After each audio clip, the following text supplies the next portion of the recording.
Reaction with nitrous acid. Nitrous ॲसिडची reaction primary, secondary आणि tertiary या तिघांची पण होते.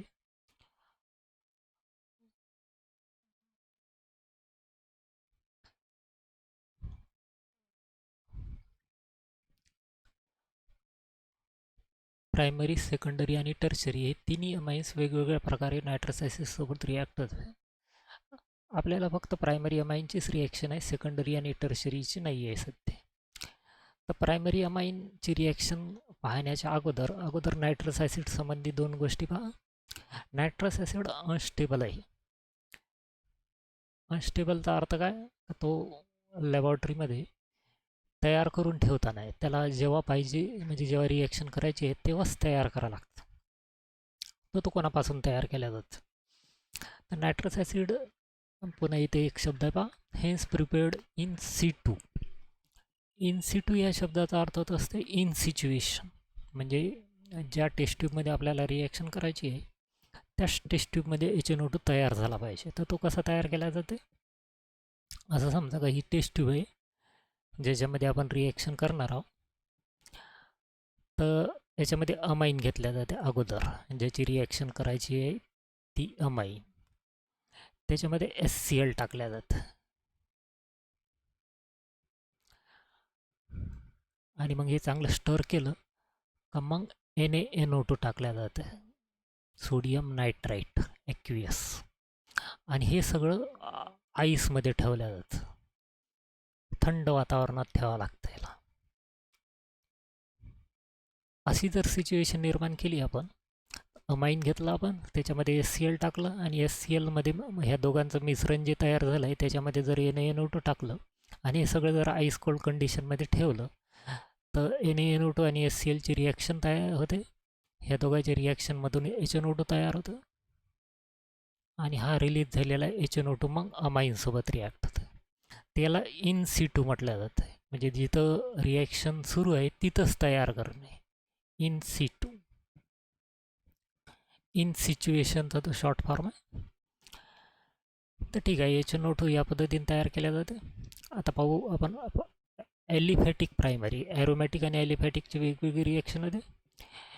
ॲलिफॅटिकमध्ये हा ॲलिफॅटिक अमाईन घेतला आपण जनरल,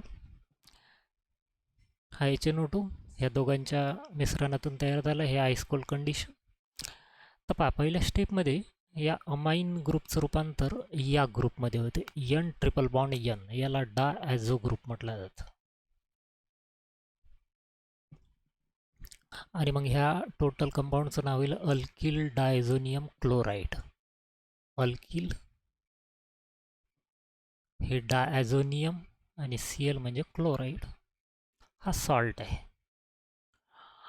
आता याला आपण स्क्वेअर ब्रॅकेटमध्ये टाकलं कारण हा अनस्टेबल आहे. ॲलिफॅटिक अमाईन्सचे जे डायझोनियम सॉल्ट राहते ते अनस्टेबल राहते. अनस्टेबलचा अर्थ काय? ते ताबडतोब वॉटरसोबत रिॲक्ट होते आणि डिसइंटेग्रेट होऊन जाते. हा जो N2 ग्रुप आहे तो हवेत निघून जाते, आरचं रूपांतर ROH मध्ये होते आणि HCl तयार होऊन जातं. तर ही प्रायमरी ॲलिफॅटिक अमाईन्सची रिॲक्शन. जसं एखादा एक्झाम्पल जर घेतला याचा आपण, जसं इथिलामाईन समजा घेतला,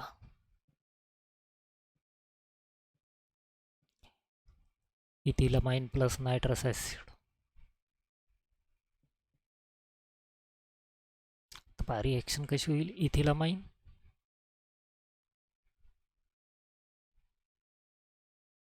त्याच्यात नायट्रस ॲसिड,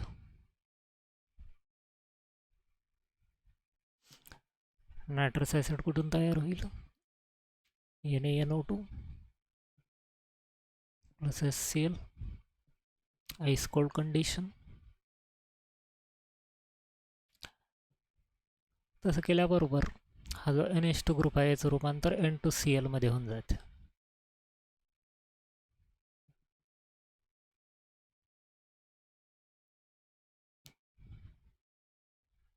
हे चार्जेस इम्पॉर्टंट आहे कारण हा सॉल्ट आहे. मग याचं नाव होईल इथिल, ह्याचं नाव इथिल झालं. हे डायझोनियम,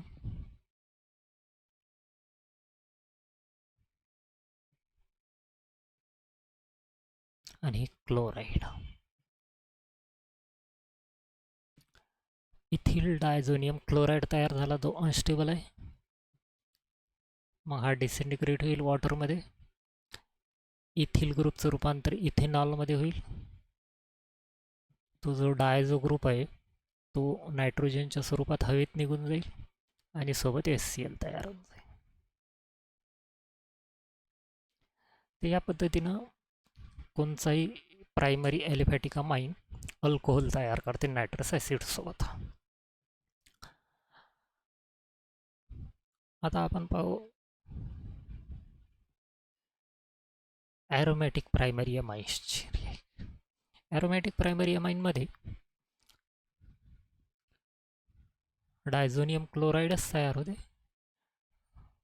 तो स्टेबल राहते, त्याच्यामुळे तो पलीकडं अल्कोहोलमध्ये कन्वर्ट नाही होत. हा फरक आहे या दोन रिॲक्शनमध्ये. जसं आता हे झालं ॲनिलीन.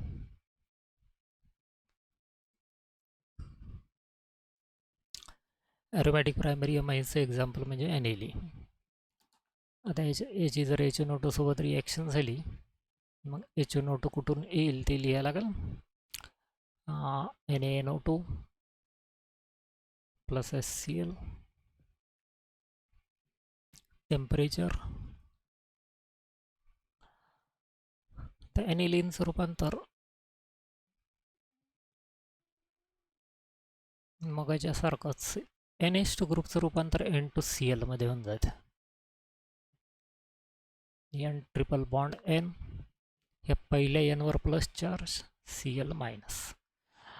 आता मगाशी प्रायमरी ॲलो, आता इथंच थांबून जाते.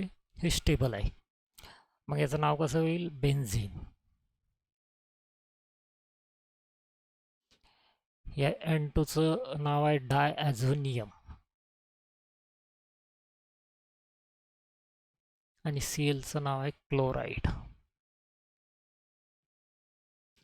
तर हा जो बेन्झीन डायझोनियम क्लोराईड सॉल्ट तयार झाला आहे हा स्टेबल आहे. त्याच्यामुळे हा डिकम्पोज होऊन अल्कोहोल वगैरे तयार होत नाही. हा फरक आहे ॲलोफॅटिक आणि ॲरोमॅटिकच्या रिॲक्शनमध्ये. जसं आता हे आपण उचलून तिकडे नेऊ म्हणजे फरक लक्षात येईल.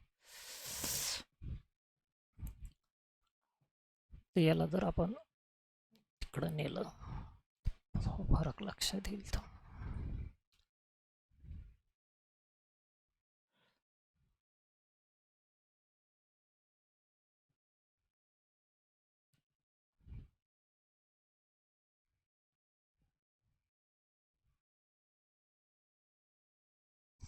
ठीक आहे. आता इथं पाहिजे तर तुमच्या फरक लक्षात येईल ह्या दोन रिॲक्शनमधला.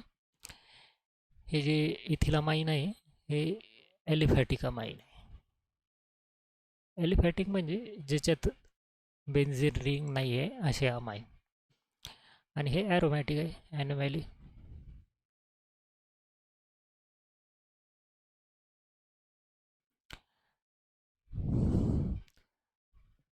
ॲलिफॅटिकमध्ये अल्कोहोल तयार होत आहे. दोन्ही ठिकाणी बेन्झीन डायझोनियम क्लोराईड सॉल्ट तयार होत आहे. इथंही तयार होत आहे, इथंही तयार होत आहे. फक्त हा अनस्टेबल आहे.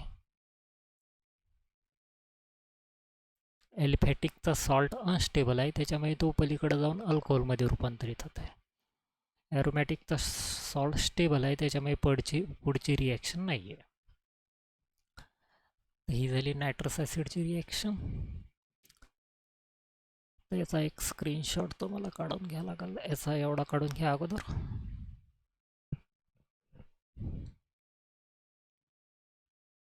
एवढं झाल्यावर मग याचा एक काढा.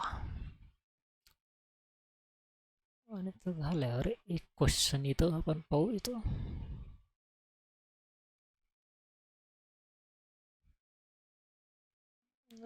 Right action of nitrous acid on N प्रोपिलामाइन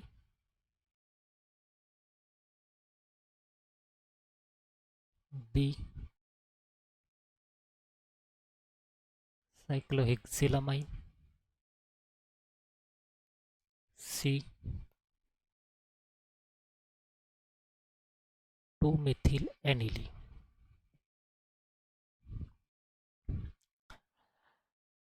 आता एन प्रोपिलामाइन तुम्ही करा, सायक्लोहेक्झिलामाइन आपण पाहू. सायक्लोहेक्झिल ग्रुप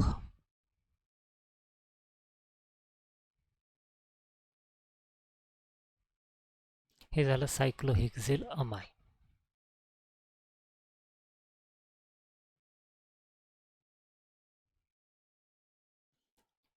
आता याच्यामध्ये HNO2 टाकायचं आहे.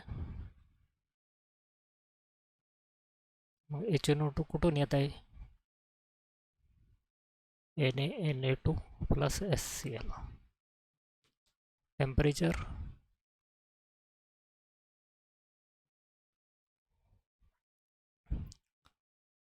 मग हा जो NH2 ग्रुप आहे त्याचं रूपांतर N2Cl मध्ये होऊन जाईल. N ट्रिपल बॉन्ड N, पहिल्या N वर प्लस चार्ज, Cl मायनस. याचं नाव कसं होईल? सायक्लोहेक्झिल.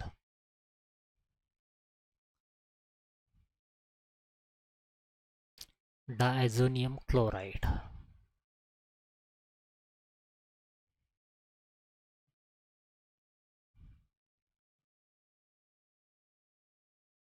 याला स्क्वेअर ब्रॅकेटमध्ये टाकायला लागेल कारण हे अनस्टेबल आहे. ॲलिफॅटिक अमाइन्सची सॉल्ट अनस्टेबल आहे.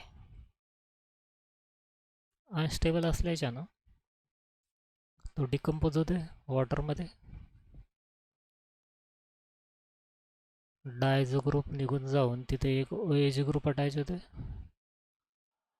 N2 हवेत निघून जाते आणि HCl तयार होतं. ते झाली सायक्लोहेक्झिल अमाइनची रिएक्शन. आता 2 मिथिल ॲनिलीनची लिहून पाहू.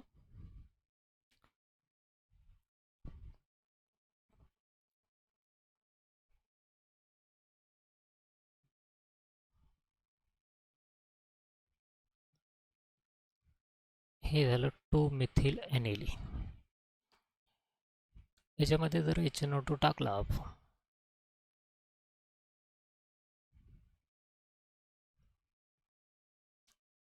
तर HNO2 येईल NaNO2 प्लस HCl मधून. 273 278 केल्विन टेम्परेचर.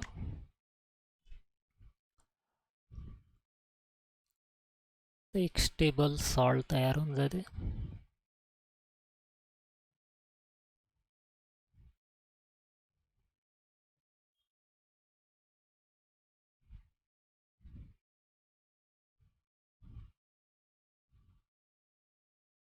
हा स्टेबल आहे म्हणजे पुढची रिॲक्शन नाही. आता याचं नाव बघा कसं लिहायला लागेल. हे 1 हे 2. 2 मिथिल फिनिल डायझोनियम क्लोराइड. असा फिनिल ग्रुप ज्याच्या 2 नंबरच्या कार्बनवर मिथिल आहे. 2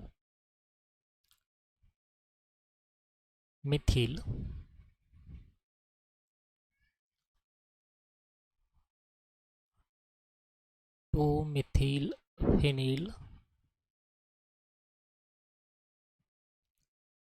डायझोनियम क्लोराइड.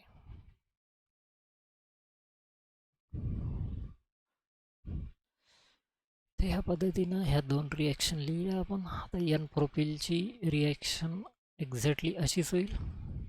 ती तुम्ही करून पहा. त्याचा एक स्क्रीनशॉट काढा म्हणजे ही रिॲक्शन पूर्ण होऊन जाते.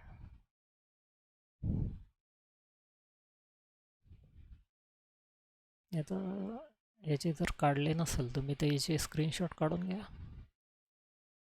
हा एक काढा आणि हा एक आणि हा क्वेश्चन.